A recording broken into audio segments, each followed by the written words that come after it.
A student has a bar magnet, a piece of iron the same size as the magnet, and some paper clips. Describe how the student could use these items to demonstrate temporary induced magnetism.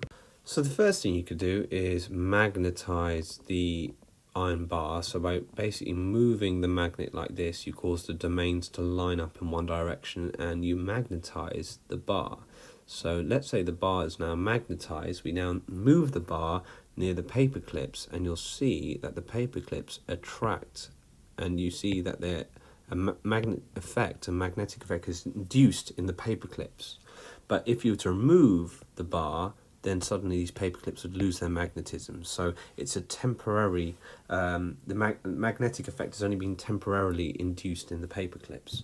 So you'd say, use magnet to make the iron a temporary magnet. So that's what this was about.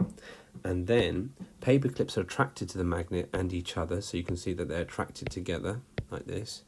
And then remove the magnet and the paper clips no longer attracted, so they just fall off. So that's how it shows that it's a temporary, demonstrate temporary induced magnetism.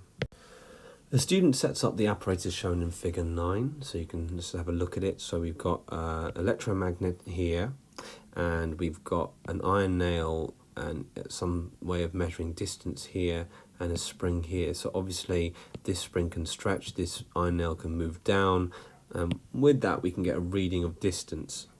So already I think this will be about increasing the strength of an electromagnet and measuring the force, or measuring the force in terms of its magnetic capabilities, in terms of attracting this nail, and using distance as a way of measuring that force.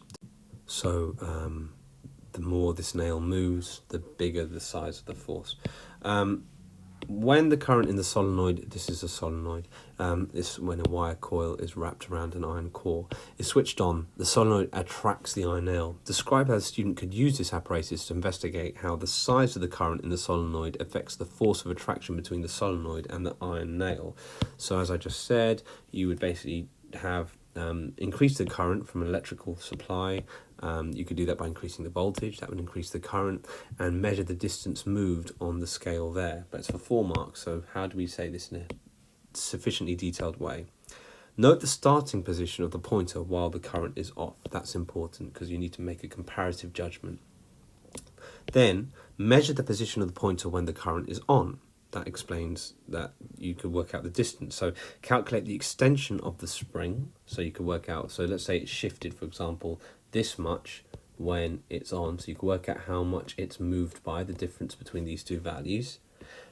And then finally, repeat with different currents. So it's quite obvious when you read it, just make sure you bullet point and get those 4 marks down.